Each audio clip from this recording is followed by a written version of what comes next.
What's up guys, Roy here and once again welcome back to the Roy Universe. So it's a special video, brand new video today, and today we are talking about why you should not buy any of the foldable phones right now at this time of the year or at this starting time.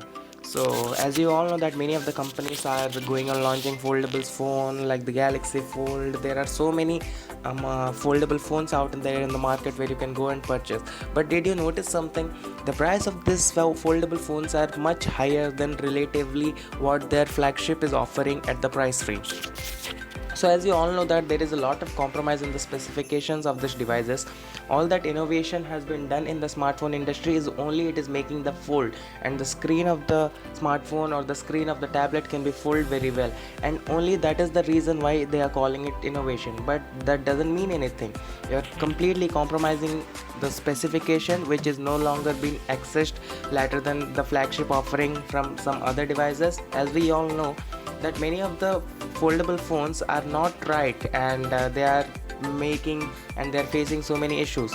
But as we all know that the flagship device which are offered by these companies are much more faster, smarter, and the specifications are almost A plus high grade than rather than this flagship which they are calling it as a foldable concept or as the foldable innovative phone. So this doesn't make any sense.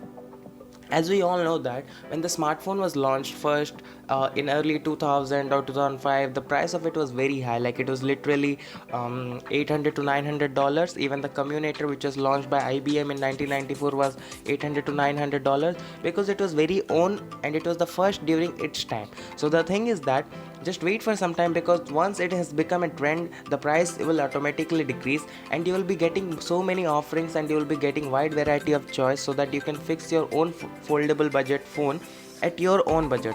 So at right time and at this time, buying a budget phone which cost you around $1,300 to $1,500, almost $2,000, this doesn't make any sense. Neither of you are making sense.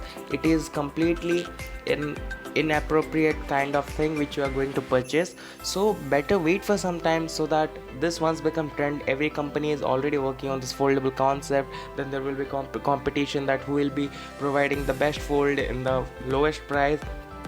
Then you'll be getting a wide range of choices, and at that time you can pick your best phone, your best foldable phone, so that you can use it in the name of innovation, or you can use it to flaunt it.